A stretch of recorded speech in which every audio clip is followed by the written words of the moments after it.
Assalamualaikum warahmatullahi wabarakatuh. Jumpa lagi dengan saya Aldi di channel Mereka Ada. Dimanapun kalian berada, saya doakan semoga kalian dalam kondisi sehat dan selalu diberikan kemudahan dalam menjalankan segala aktivitas. Siapa nih yang udah nungguin banget ceritanya Mas Ipen Alzikra? Nah, kali ini saya akan membacakan cerita dari Mas Ipen Alzikra kala ia mendaki ke Gunung Sumbing bersama seorang tetangganya. Pendakian yang awalnya untuk mengisi liburan semester mendadak menjadi kacau. Apa penyebabnya hingga mereka diganggu selama pendakian? Karena cerita ini cukup panjang, pastikan teman-teman support channel Mereka Ada dengan cara menekan tombol subscribe dan menyalakan lonceng notifikasinya, supaya teman-teman gak ketinggalan setiap part yang upload di channel ini. Kalau gitu tanpa banyak basa-basi lagi, mari kita mulai ceritanya.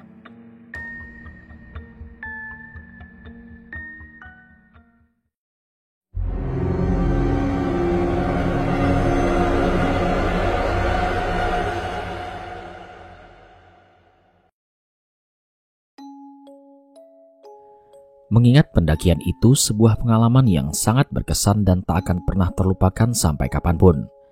Misteri itu menjadi pengalaman tanpa bisa terbantahkan jika dunia kedua itu nyata adanya.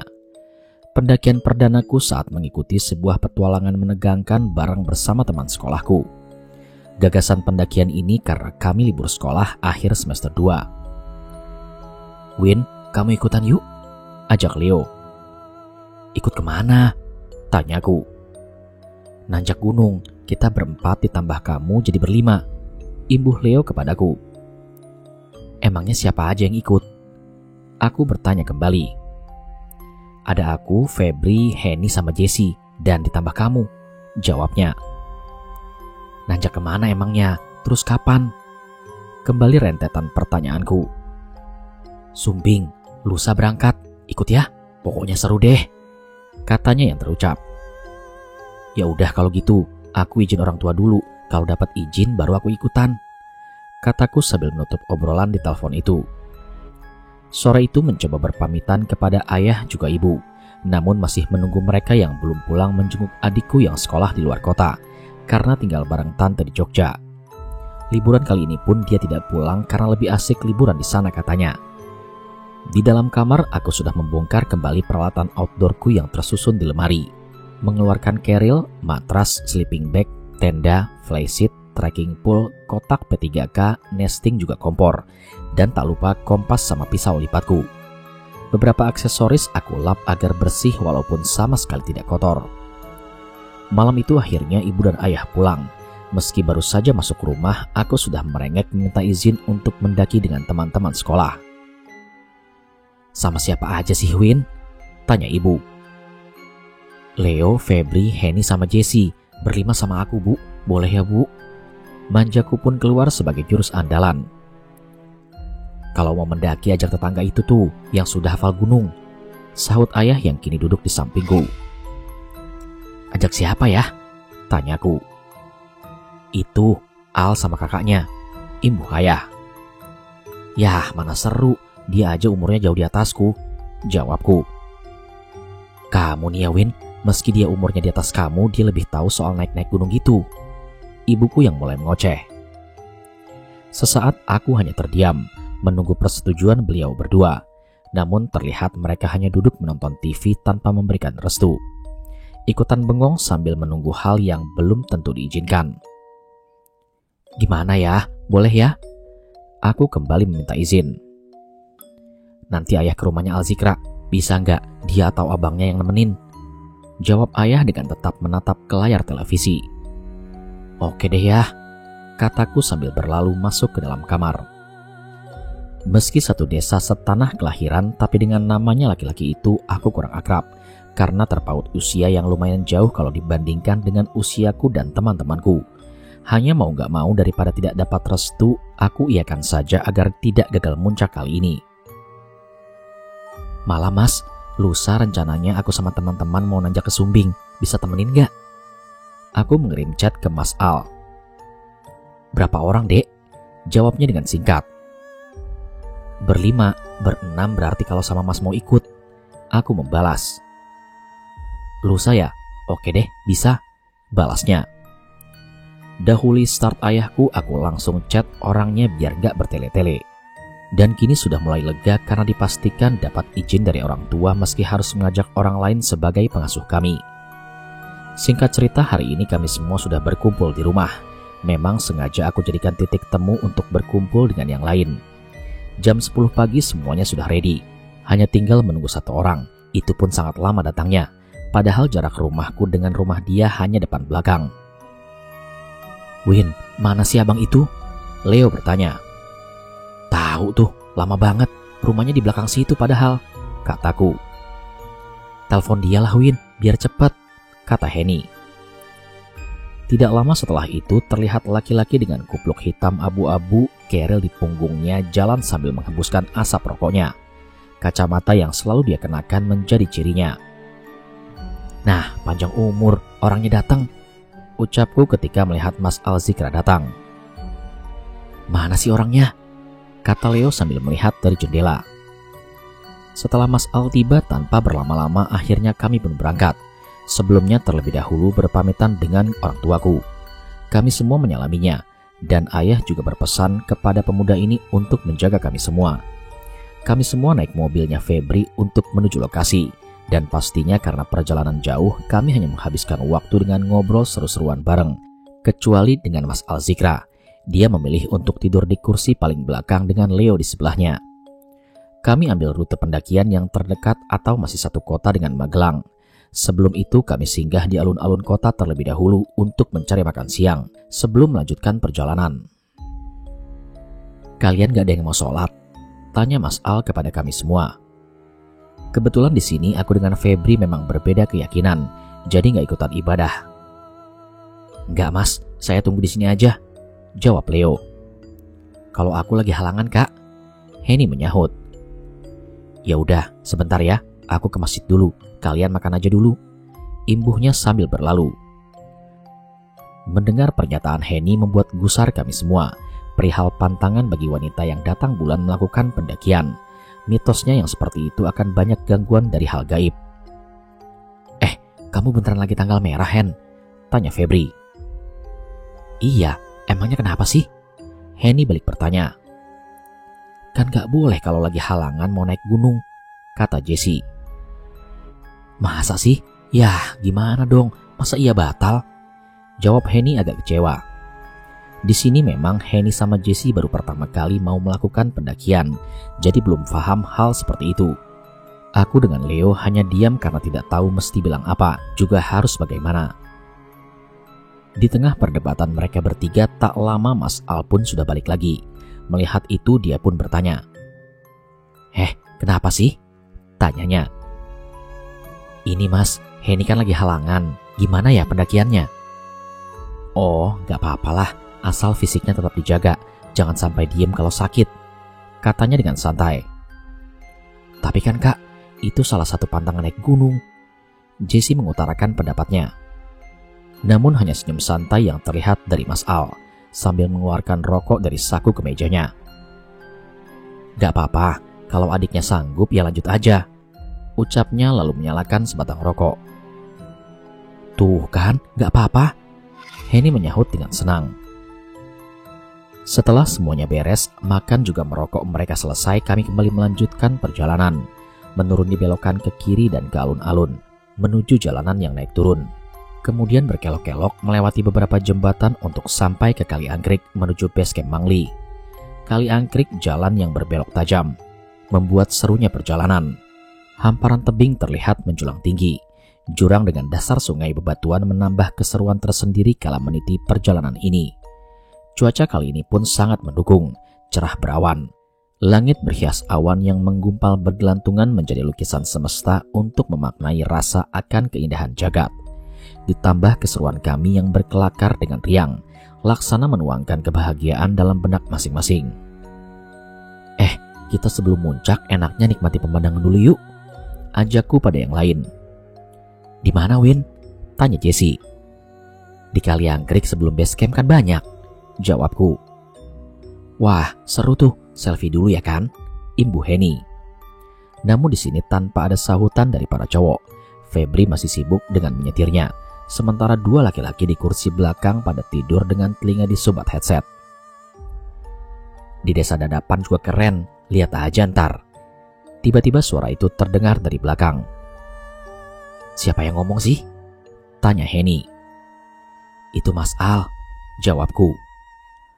Matanya merem gitu, ternyata nyimak dia, kataku yang bikin kami bertiga tertawa.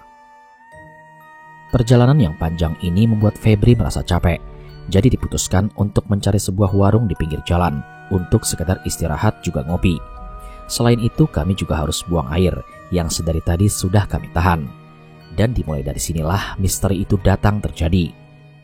Henny terlihat sangat pucat, terlihat lebih diam dan tidak seperti pas waktu di perjalanan tadi masih semangat juga ngobrol dan juga bercanda riang. Adik-adik ini dari mana? Mau kemana? Tanya ibu pemilik warung. Kami dari Magelang, Bu, mau naik gunung, jawab Leo dengan ramah. Hati-hati Mas kalau naik gunung Sumbing, jangan sembrono, imbuhnya sambil menyodorkan kopi pesanan kami. Selain itu mobil kami juga diintip oleh kakek tua yang mengenakan sarung lusuh, baju batik berwarna coklat. Orang tua itu entah beberapa kali memutari mobil seakan mengamati sesuatu. Lalu tidak lama dia menghampiri kami. Itu mobil siapa? Tanya kakek tua itu. Punya saya Pak, jawab Febri merespon. Ada setannya, imbuh kakek itu. Mendengar pernyataan itu kami hanya diam, dan tak lama terlihat Mas Al keluar dari toilet dari dalam warung. Melihat kakek itu entah seperti orang yang sudah kenal, dia langsung menjabat tangan orang tua itu. Ia juga terlihat mencium tangan kakek tua itu, lebih seperti sungkem kepada orang tua. Berhati-hatilah Gus, perjalanan kamu panjang, yang sabar, kata orang tua itu. Iya Kiai, mohon doa restu, Mas Al menjawab. Dan tak berapa lama orang tua itu pergi dan hanya menyisakan tanya dalam hati ini, siapa sebenarnya orang itu? Tapi yang lainnya seperti biasa saja melihat semua itu. Jadi aku hanya nyamperin Mas Al Zikra yang tengah merokok bersandar di samping mobil. Siapa Mas kakek tadi? Tanyaku. Wali, jawabnya dengan singkat. Oh gitu, Masnya nggak ngopi dulu? Kataku yang tidak paham dengan jawaban tadi. Iya, ngopi. Sebentar lagi saya ke sana. Gak cuma Henny yang terlihat aneh. Mas Al juga agak aneh setelah kedatangan orang tua tadi. Tatapannya semakin jauh ke depan, seperti memikirkan sesuatu yang entah apa itu. Ditambahkan nasihat dari ibu yang punya warung jika mau naik Sumbing juga harus berhati-hati. Runtutan keanehan yang aku rasakan, tapi aku coba untuk selalu berpikir positif saja. Menelaah semua ini, kemudian berdoa dalam hati untuk meminta keselamatan bagi semuanya, sampai detik ini hingga pulang nanti. Singkat cerita, kami sudah memasuki desa Dadapan. Di sini sudah disuguhkan pemandangan indah Gunung Sumbing dan terdapat hamparan bunga warna-warni menjadi background untuk kami mengambil beberapa foto. Panorama alam di sore hari menjadi lengkungan indah cahaya mentari yang mulai memancarkan cahaya jingga ke atas langit. Silancur Highland kalau datang ke sini rasanya seperti di taman luar negeri saja. Area ini juga dijadikan tempat untuk berkemah. Deretan tenda warna-warni menghiasi area camping ground yang sudah disediakan sangat istimewa. Kesorean kita, ayo buruan naik, ajak Mas Al. Singkat cerita kami pun sampai di base camp Mangli. Di sini kami melakukan pendaftaran, mengikuti arahan petugas setempat tentang tata tertib, pemahaman jalur dan pemberitahuan berbagai larangan saat mendaki ke Gunung Sumbing. Jalur via Mangli ini merupakan jalur paling pendek mencapai puncak daripada melewati jalur via lain.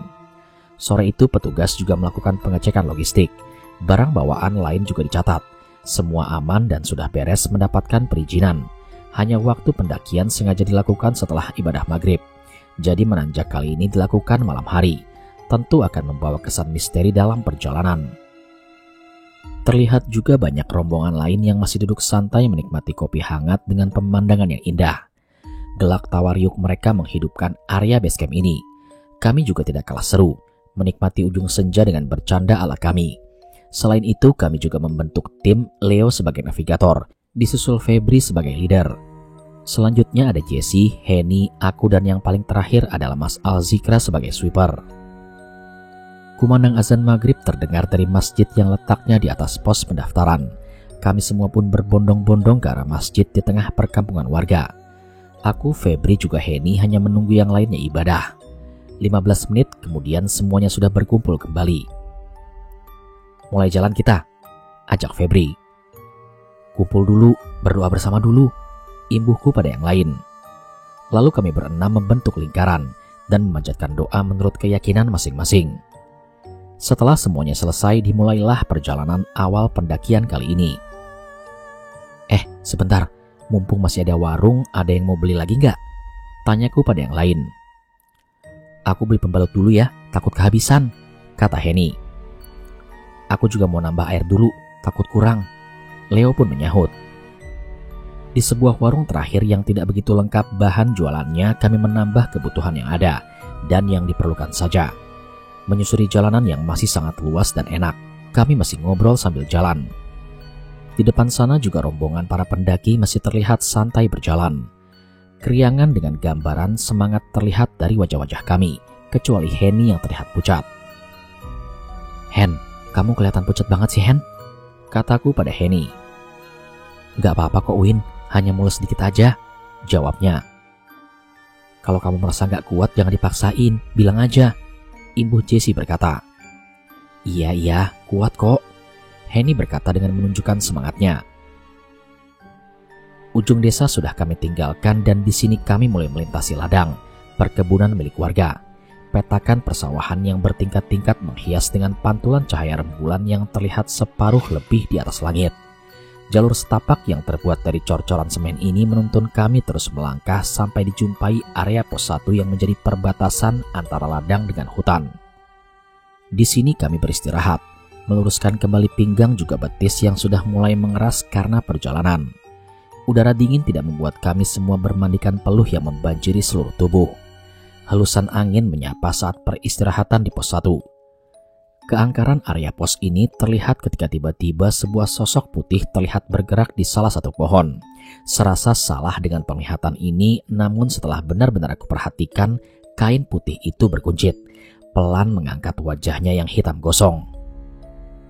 Ya Tuhan, sontak aku berteriak. Jangan panik, jangan takut, kalau ngelihat apapun diam aja, ucap Mas Al. Dengan sigap dia juga berdiri di depanku untuk menghalangi pandanganku ke arah pocong itu.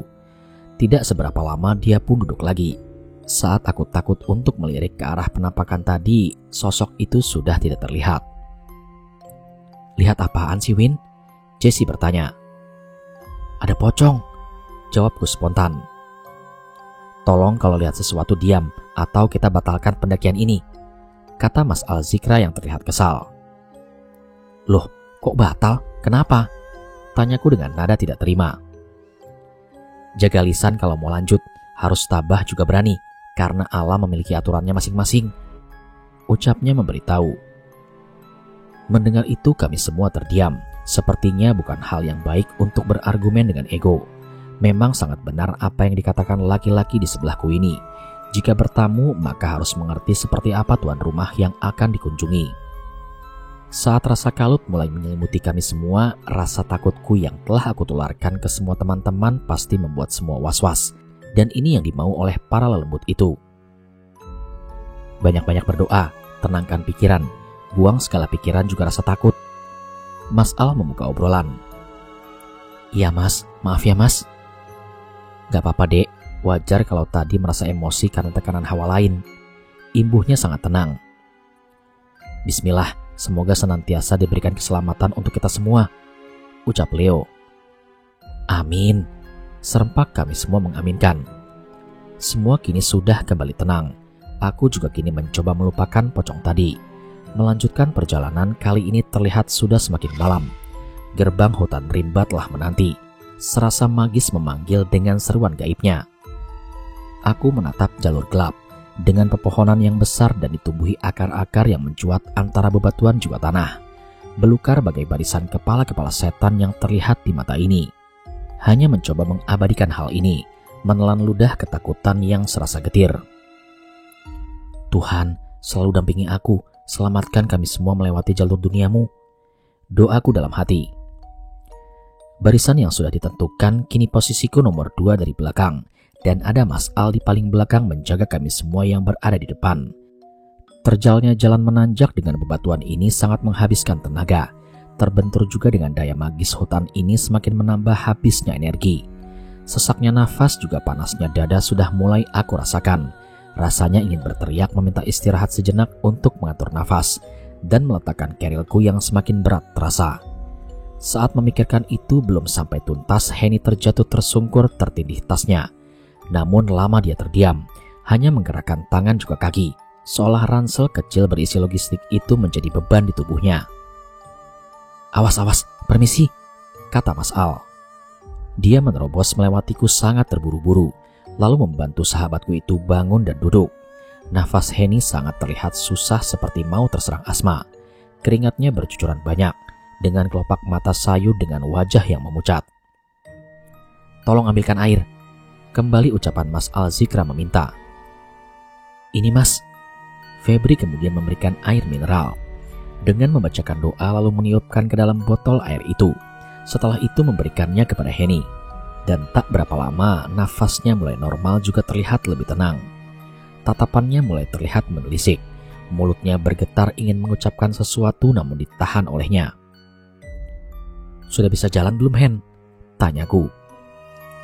"Sebentar ya, istirahat sebentar," jawabnya dengan agak terbata-bata. "Di tempat seperti ini kan ngeri kalau lama-lama. Gerak aja yuk." Jesse menyambung obrolan. "Gak apa-apa, 15 menit semuanya istirahat. Jangan ngelamun, jangan terpisah jauh," imbuh Mas Al Zikra memberi saran. 15 menit telah berlalu. Beristirahat pun kini telah usai. Kami semua bergerak melanjutkan kembali pendakian ini dengan posisi di depanku ada Henny. Langkah Henny tidak sekuat tadi. Kini mulai pelan. Beberapa kali melangkah berhenti menarik nafas. Seakan ia membawa beban yang sangat berat. Dengan segala macam suasana mencekamnya, malam dengan pemandangan mata astral yang tidak terlihat dalam pandangan mataku. Menapaki jalur yang luar biasa menanjak. Dengan susah payah mengerahkan seluruh tenaga selama hampir 3 jam lamanya. Terlihat kembali tempat peristirahatan. Pos bayangan telah terlihat tidak jauh lagi. Meski ini belum sampai ke pos 2, kelegaan dalam hati serasa ada keseruan keberhasilan melewati jalur hutan rimba kaki sumbing dengan aman. Terselamatkan semua. Memuji nama Tuhan untuk melantunkan doa terima kasih terserukan dalam hati. Dan aku yakin yang lain pun juga sama mengucapkan kata suci itu. Syukur kehadirat Tuhan Yang Maha Esa. Merebahkan badan dengan bersandar keril jumboku, kami semua mengumpulkan kembali sisa-sisa semangat yang terkuras untuk kembali utuh lagi. Menghilangkan dahaga juga menikmati makanan ringan. Itu aku lakukan bareng dengan yang lain. Perjalanan masih sangat panjang untuk menggapai ketinggian.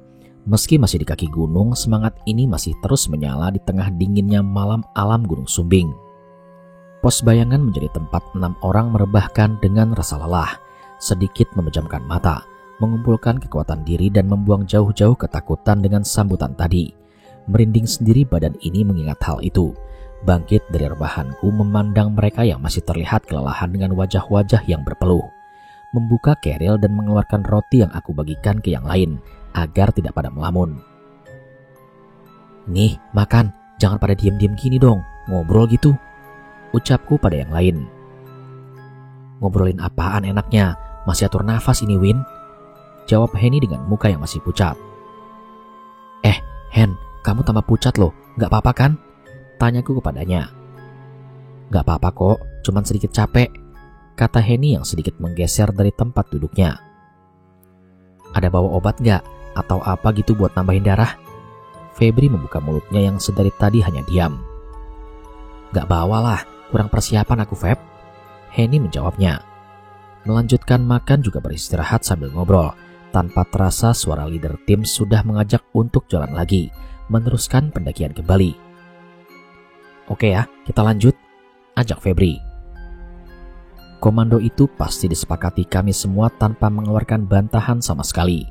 Walaupun rasa lelah masih sangat aku rasakan. Lagian kurangnya olahraga juga sudah lama sekali tidak muncak, jadi kali ini berasa sangat berat sekali. Ditambah lagi ini pertama kalinya aku menyaksikan sosok yang menakutkan seperti tadi. Jadi sepanjang pendakian ini dibayang-bayangi sosok pocong yang mengerikan itu. 6 orang sudah siap. Semuanya berdiri menentengkan semua bawaan masing-masing. Namun sebelum aba-aba jalan terdengar, 2 pendaki melintas menyalip kami semua. Terlihat 2 orang pendaki cowok cewek itu tanpa berhenti untuk beristirahat dan hanya permisi numpang lewat.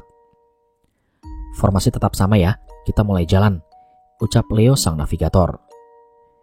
"Oke, semangat-semangat," teriakku memberikan semangat pada yang lain. Sampai semuanya menyahut dengan kata saling menyemangati. Hanya 1 orang yang sedari tadi tanpa suara, Mas Al, memang lebih banyak diam. Juga hanya seperti mengikuti alur perjalanan ini, tanpa bertanya ataupun mengeluarkan pertanyaan, membuka mulut saat dia mau saja. Orangnya kurang asik, gak kayak yang lain yang meski capek tetap berusaha ngobrol dan memberikan semangat satu sama lain.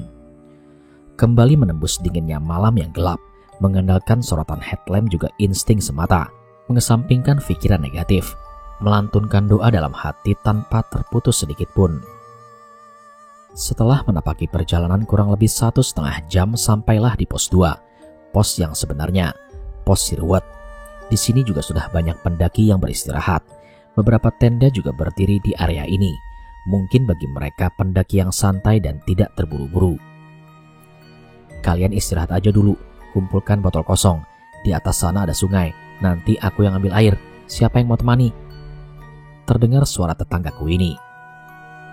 "Nah gitu dong mas, jangan diam aja," sahutku. Hanya senyuman terlihat sebagai jawabannya. Kata sahutannya hanya hening bagaikan angin yang lewat saja. "Nih botolku, aku temenin mas," jawabku karena yang lain sama sekali tanpa jawaban. Setelah semuanya menyetorkan botol kosong, lalu botol itu diikat dengan tambang prusik warna hitam yang dikeluarkan dari dalam kerel Mas Al-Zikra, lalu membawanya sambil melirik ke arahku sebagai ajakannya. Aku pun buru-buru bangkit dan menyusul langkahnya, tak lupa membawa senter sendiri untuk penerangan jalanku. Namun yang dibilang di atas sana ada sungai, ampun deh, ternyata berjalan saja habiskan waktu hampir 20 menit, baru menjumpai sumber air itu. "Tunggu sebentar, aku ambil air. Kalau mau cuci muka atau minum ya gak apa-apa," suruhnya kepadaku. Melihatnya mengisi botol-botol kosong itu, aku hanya membasuh muka. Merasakan dinginnya air pegunungan ini meresap masuk ke dalam pori-pori wajahku. Beberapa kali membasuh muka dan saat aku membuka mata di seberang sungai terlihat seperti sosok kuntilanak, khas dengan mengenakan daster putih lusuh, dengan rambut hitam panjangnya dan tangannya yang terlihat melambai ke arahku. "Gak usah takut," suara Mas Al yang justru membuat aku terkejut. Mas lihat juga?" tanyaku dengan penasaran. "Abaikan saja, mata batin kamu sudah dibuka dengan sosok yang menindih Henny di bawah tadi," ucap Mas Al-Zikra. "Hah? Serius mas?" tanyaku dengan keheranan. "Coba lihat ke sekeliling." Karena rasa takut juga penasaran, mataku akhirnya menelisik ke semua arah. Dan ternyata banyak sekali penampakan yang membuat aku terjengkang terduduk. "Astaga, itu semua?" tanyaku tanpa mampu untuk aku lanjutkan. "Gak apa-apa, gak usah takut. Anggap semua itu tidak mau kamu lihat," ucap Mas Al. Dengan rasa takut, berkali-kali memejamkan mata berharap semua kuntilanak itu hilang. Namun usahaku sia-sia, justru semakin bertambah banyak terlihat. Mulai jelas wajah-wajah menakutkan itu terlihat oleh mataku. "Mas," ucapku sambil melambaikan tangan namun kepala dengan tubuh tidak bisa sanggup untuk bergerak. "Tatap saja, kontrol ketakutanmu. Biasakan itu dek, lawan semuanya," ucap laki-laki yang kini telah jongkok di sebelahku. Terus menatap ke arah lembut yang bermunculan itu, mengikuti setiap arahannya, sampai semuanya kembali normal aku rasakan. Badan ringan dan bisa aku gerakkan dengan leluasa. Meski melihat berbagai wajah menyeramkan itu, namun serasa biasa saja kini terlihat. Serasa ada kelegaan dalam dada ini, menggugurkan sendiri rasa takut yang dari dulu menjadi sebuah beban dalam pikiran. Jika makhluk halus itu sangat mengerikan, bisa mencekik, menakut-nakuti seperti di film horor. Meski rasa takut itu ada, tapi tidak seseram waktu pertama kali melihat. Dan memang harus dengan keberanian melawan mereka. Mereka merasakan ketakutan manusia, maka itu akan menjadikan kekuatan mereka untuk mendekat. Kondisi yang kini membaik dapat tenang dengan menyaksikan hal mistis. setidaknya berkurang rasa takut dengan menatap ke arah mereka, walaupun belum sepenuhnya berani. Kejadian seperti ini baru pertama kali aku alami, jadi sangat terasa mengerikan. Botol yang semuanya sudah terisi, badan juga sudah ringan kembali. Akhirnya kami berdua kembali berjalan menjumpai mereka yang tengah beristirahat. 20 menit berjalan kembali, kerumunan para pendaki sudah terlihat. Sahabat-sahabatku juga tengah memasak, sebuah sambutan yang pas di suasana seperti ini. Menikmati makan malam bareng mereka, walau terasa nikmat, tapi mata ini terganggu dengan sebuah sosok yang menempel di tubuh temanku. Hanya terlihat separuh badan, dari dada sampai kepala, sementara tangannya terus menutup mata Henny dan selebihnya menyatu masuk ke dalam tubuhnya. "Mas, lihat gak mas?" kataku berbisik ke Mas Al-Zikra. "Ini yang bahaya dek, susah dikeluarkan," jawabnya. Kalian bisik-bisik, ngobrolin apa sih?" keponya Jesse bertanya. Enggak, telurnya kematangan," jawabku berbohong menutupi bahasan kami. Sorry, itu aku yang masak," celetuk Febri sambil garuk kepala. "It's okay bro, tetap enak kok," kataku.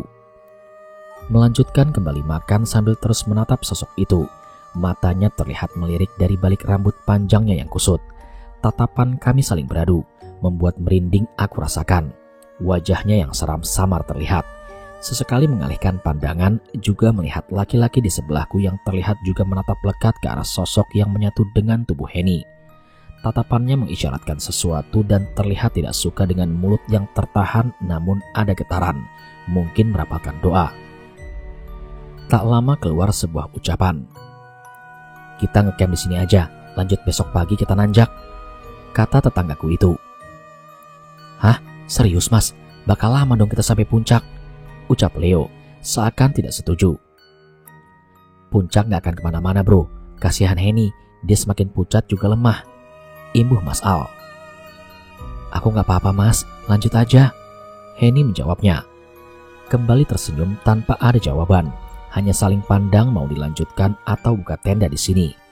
Melihat kondisi teman yang seperti itu pun pastinya akan lebih berbahaya jika dilanjutkan malam ini dengan gangguan astral di tubuhnya. "Iya, besok pagi aja, kita kan gak buru-buru, malam ini bisa istirahat," ucapku memberikan jawaban. Dengan itu karena ada yang ingin lanjut dan juga ada yang harus tinggal, kami pun membuka vote untuk penentuan. Dan lebih banyak yang memilih lanjut besok pagi. Akhirnya 2 tenda kami dirikan di sini. Satu untuk para cowok dan satu lagi untuk bertiga para cewek. Setelah tenda beres, kami hanya beristirahat di dalam tenda. Kulihat Jesse juga Henny mulai tertidur, sementara setan itu masih usil menutup matanya. Berkali-kali mendongakkan kepalanya dan melihat ke arahku. Serasa seram juga menyaksikannya, lalu aku putuskan keluar tenda untuk mencari angin. "Leo, kamu kok gak istirahat?" tanyaku yang melihat Leo sedang duduk merokok sendirian. "Siapa sih dia? Kasih keputusan sepihak begini," ucapnya yang menggerutu. "Ini semua kan demi kebaikan. Dia ngasih keputusan ini karena bahayanya mendaki waktu malam," jawabku menjelaskan. "Alah, baru pos 2, katanya sering naik gunung, gini aja lemah." Kekesalan Leo masih terdengar. "Andai kamu dapat melihat Leo, keputusan ini bukan tanpa alasan." Namun kata itu hanya tersimpan dalam hatiku. Mengingat pantangan jika melihat sesuatu lebih baik diam daripada membuat yang lain panik ketakutan. "Ya udah, kamu sabar aja, mungkin dia juga lagi capek." "Yang kayak gitu dibilang pendaki," katanya masih ngedumel kesal. Tak lama dari perbincangan kami, keluarlah mereka berdua, Febri juga Mas Al-Zikra dari dalam tenda, mengeluarkan rokok dan duduk di samping Leo. "Sorry ya bro, jika pendakian ini kita tunda. Aku soalnya capek banget," kata Mas Al sambil menepuk pundak Leo. Iya mas," jawab temanku dengan singkat dan berdiri meninggalkan kami masuk ke dalam tenda. Menyaksikan sikap Leo, aku hanya menggelengkan kepala, melirik ke arah Mas Al yang terlihat hanya tersenyum memandang berlarunya teman sekolahku itu. "Maaf ya mas," kataku pada Mas Al. "Gak apa-apa, biarkan dia istirahat. Besok juga sudah baikan. Setan malam ini lagi gak asik, ganggu kita semua," jawabnya sambil menghisap rokok dalam-dalam. Menyelesaikan semua itu, kami hanya beranjak tidur. Untungnya malam ini tidak terjadi apa-apa dengan Henny juga yang lain. Hanya perang batin Leo yang masih dirasakan jengkel olehnya sendiri.